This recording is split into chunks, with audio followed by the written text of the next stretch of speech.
The following is produced by 5 Star Productions USA, which is solely responsible for its editorial content. It's a tough job, but someone's got to do it. Parenting in the 90s. How do you help your children grow from toddlers to teens? What are your goals when you're preparing a nursery or financing education? It's all up to you, from diapers to discipline. The decisions seem endless. The stakes are high, but the rewards are priceless. Join us on this very special parenting edition as we get right to the heart of matters affecting your life. Today, on Today's Health.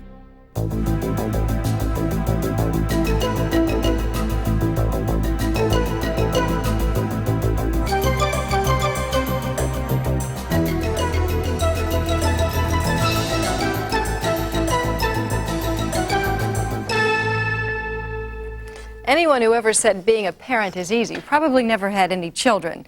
Parenthood can be one of the most rewarding times of your life and one of the most frustrating. In this special edition, we're going to focus on parenting in the 90s and issues that relate to the well-being of our children and ourselves. Hello, I'm Faith Daniels. Welcome to Today's Health. As parents, keeping your precious angels in fresh diapers can be a constant challenge. And the type you choose can have an enormous impact on your baby's bottom and your bottom line.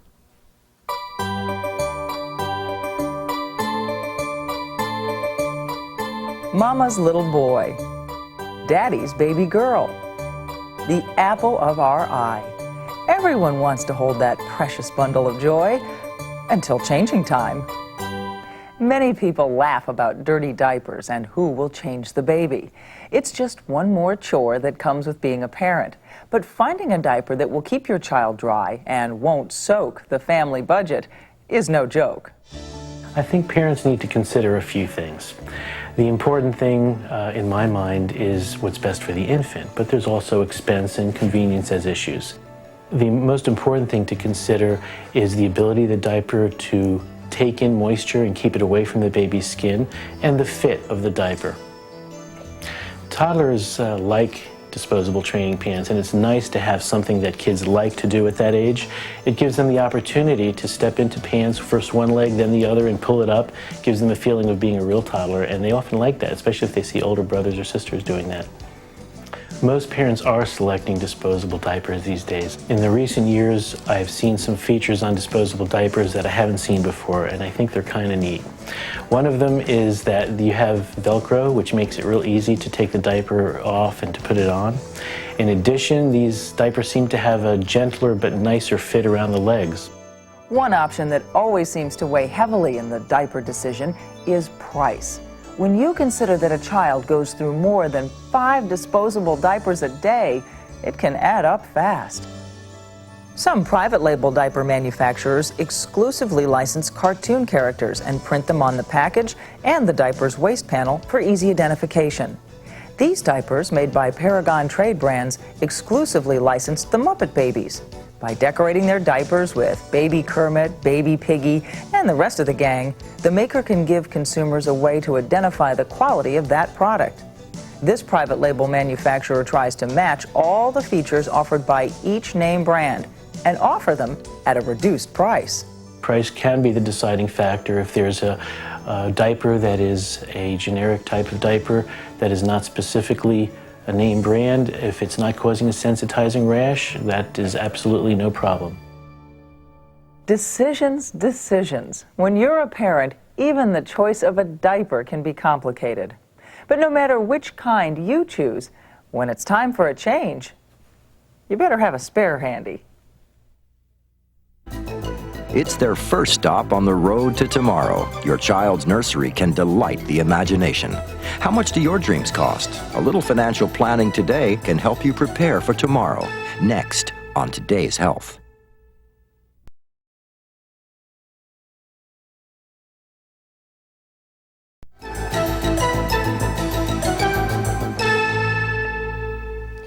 In today's high-stress environment, peace of mind can be a very elusive feeling. One question that keeps many parents awake at night is the children's future secure? It's a very real concern, but worrying won't help. Planning will.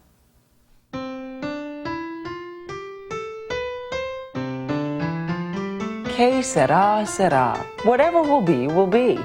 The words fit beautifully in a song, but if you're a parent, leaving the future to fate could be a disastrous decision.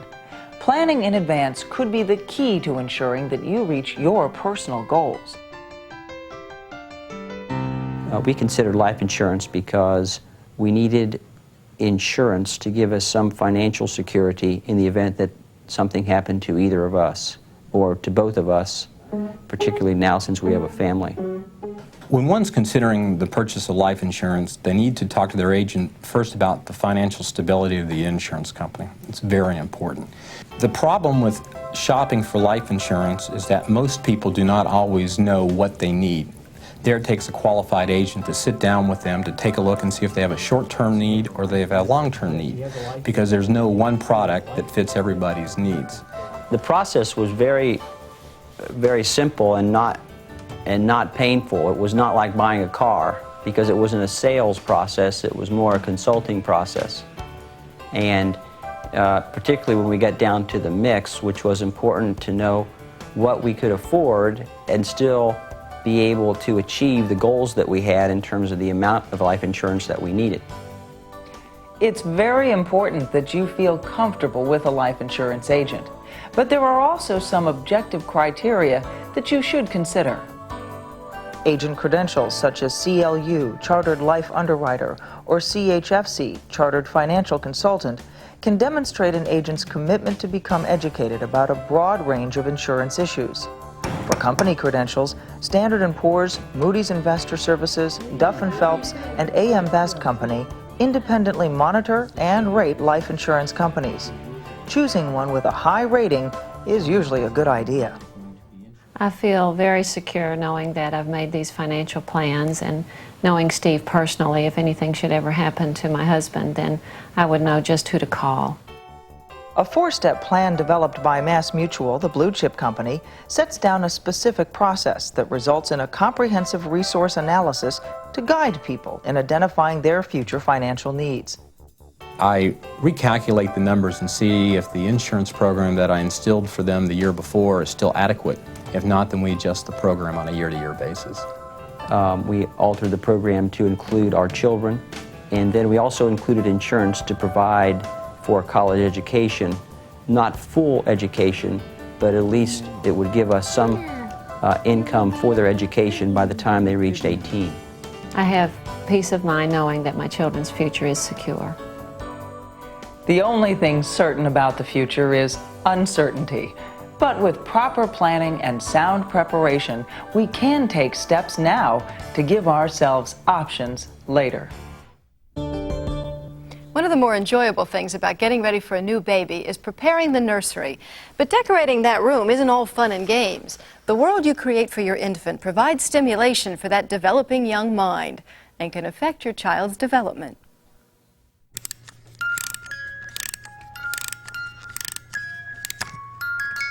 Meet Fuzzy Bear. He and I spent many days and almost every night together when I was very young. Well, Fuzzy was one of my first toys. He may have been in the crib when Mom and Dad first brought me home from the hospital. Like the many toys and characters that populate a child's fantasy world, my bear's warmth and friendship was very real to me. A child's nursery may look like a cute playroom to an adult, but to an infant, it's reality, and one of the first impressions of the world where he or she will spend the rest of their life. In infancy, of course, babies are just being exposed to an early environment, and I think the important things are to have the human face looked at frequently, and happy face with a lot of caring and the eye contact that's so important for a newborn. The design of the nursery contributes to the overall feeling of well-being in an infant, and the ability of an infant to feel happy and good and safe, seeing the same surroundings day in and day out. That repetition is key to an infant's emotional security. I would decorate a nursery by including mobiles with bright primary colors, and also have lots of scattered animals and various types of figures around the room, and also have colorful and interesting wallpaper. Most experts agree babies begin to learn from their environments from the moment they arrive into the world. Selecting nursery decorations that provide a stimulating yet soothing atmosphere is very important. Some parents choose a theme and design the entire nursery around it. This one, decorated with products from Disney babies, features baby versions of Mickey, Minnie, and friends. The characters open up the imagination and help create a warm and playful nursery. Play is very important for infants, especially at a young age, where it's important to not only have the receiving of information that occurs when a baby comes out of the womb, but it's also important to have the interaction where an infant can respond and give cues to and receive parents' responses as well. It's important to have this ambience regulated in some way so that there's a certain amount of consistency on a day-to-day basis, so that there's a quiet time and a time for infants to wake up and have a little party in the morning when they wake up. It's up to you as a parent to stimulate your baby's senses, develop the imagination, and cultivate a healthy curiosity right from the start. Nurturing these qualities may be the most important thing you can do for your child. When it comes to health issues, there's so much to discuss and so little time to cover it all. If you want more information about any topic you see on this show, browse over to our website at www.vstar.com and we'll hot link you right to the source.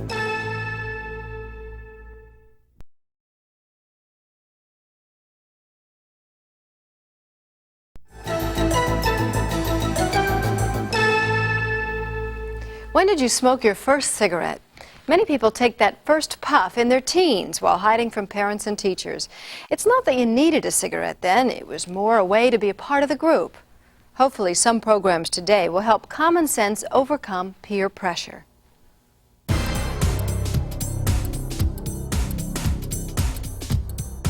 To smoke or not to smoke, that's a question that confronts many people every day. Unfortunately, a large number of people who are faced with that decision are adolescents, and it's often their peers who are leading them into lighting up. Peer pressure can be a powerful persuader. Studies show that the smoking behavior of peers is perhaps the most important determinant in whether an adolescent boy or girl smoked. Saying no to the group requires self-confidence and a strong self-image, and it's up to parents to help their child develop the courage to resist negative peer pressure. I've more or less raised Megan to make her own choices, and although she is a minor and underage, it's available to her, but I'm hoping that she will choose not to. I didn't find it hard to say no to smoking at all, because if I don't want to do something, I'm not going to do it. It doesn't matter who wants me to. Most schools try to teach young people how to make appropriate lifestyle decisions, and persuading students not to smoke is almost always part of this effort. Some use materials like these from the Right Decisions Right Now Youth Non-Smoking Program, sponsored by R.J. Reynolds Tobacco Company. This program includes posters and curriculum units for teachers and brochures for the students. But while schools are working to help keep young people from smoking, the support and involvement of parents is also needed. The most important thing I can do as a parent to help Megan say no is stress in a realistic way the negatives about it. And I want her to realize that so that she can make a conscious choice. Sometimes I take what my mom says to me in consideration, but sometimes I just do my own way because I think I'm pretty smart, but I guess all teenagers do. Studies have found that adolescents with one or both parents who smoke are more likely to pick up the habit than those whose parents don't smoke. I have smoked since I was 12 years old. She thinks I'm a hypocrite probably, but I'm just doing the best I can. And I'm just also, as I am her mother, I'm still me too. And I would hope that some of my examples have shown her that it's not something she would want to do for the rest of her life. If someone wants to smoke and like mess themselves up and smell and stuff, then that's their problem. But for right now, I'm not going to, because I just don't want to. Survey data indicates that half of all adult smokers usually started smoking by the age of 17, and yet in all 50 states, it's illegal to sell cigarettes to anyone under the age of 18. Laws in schools alone won't stop kids from smoking. parents need to stay involved because it's their positive influence that may help their child overcome negative peer pressure. Kids are experimenting, but it's not in science class. Illegal underage drinking. How do you explain the dangers? And what can you do to help them say no? We've got some tips next on Today's Health.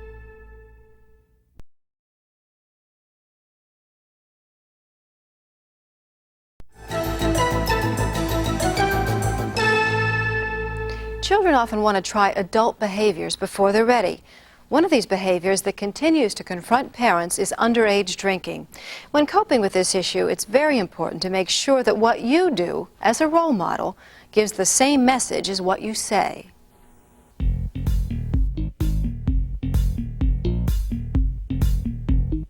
Going through adolescence was never easy, but right now it may be harder than ever before. Life is moving faster for everyone, and that could mean that your child will be exposed to alcohol at an even earlier age than you were.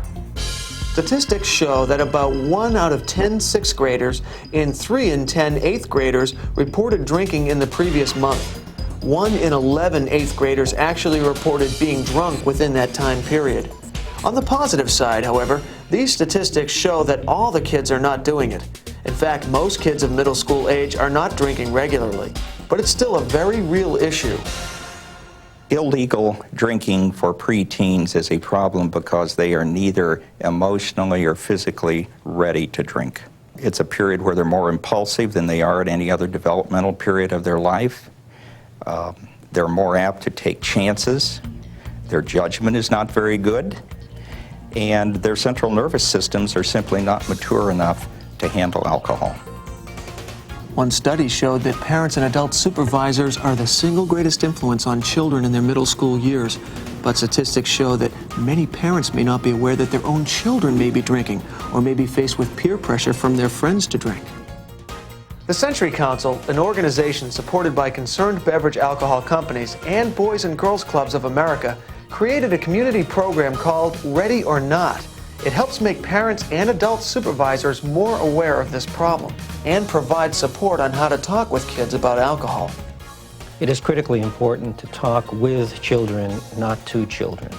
We must tell young people why they should do something, why they shouldn't do something. If not, they will be more inclined to listen to the responses of their peer group, and negative peer pressure has a very strong influence on young lives. Like a lot of people, they'll just keep bugging you and say you're a wussy if you don't do it. And kids our age are very rebellious, and they don't care if their parents say no or not. But then some people, they see their parents drinking, so they go, well, I could drink. It's critically important that a parent not only find out the reality in the young person's life, but to give them the enabling behavior, the behavior which allows them to say no. The young person should say no with good reasoning behind his or her own decision.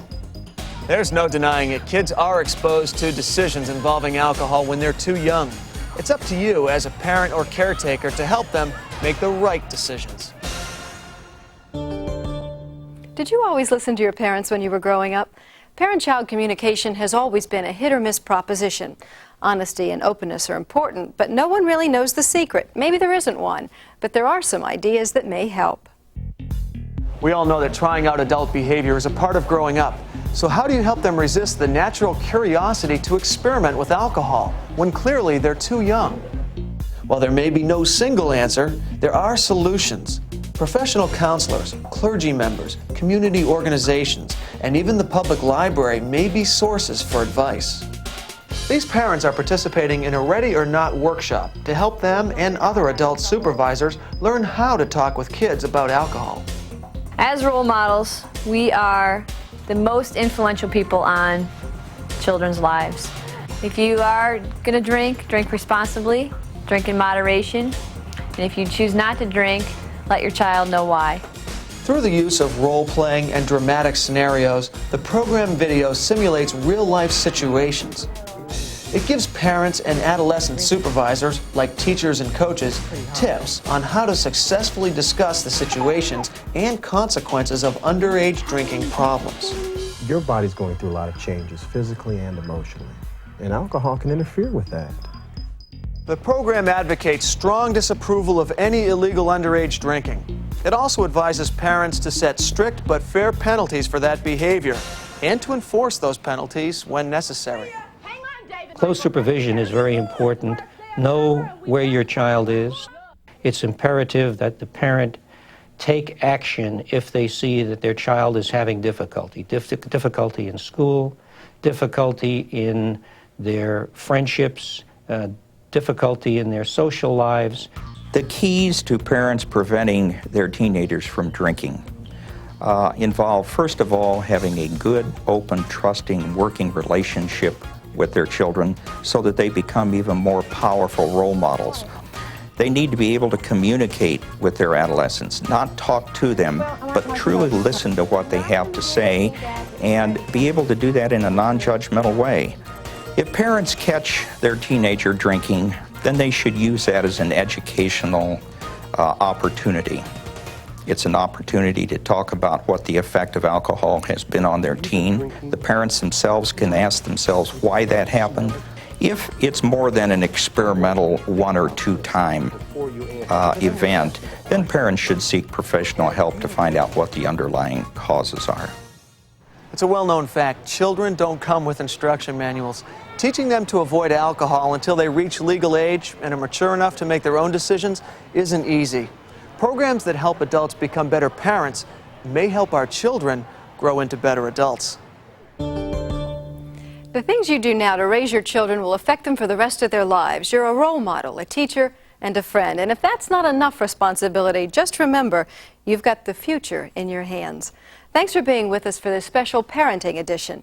And feel free to visit us on the internet at www.vstar.com. I'm Faith Daniels. Join us again next time as we get right to the heart of matters affecting your life on Today's Health.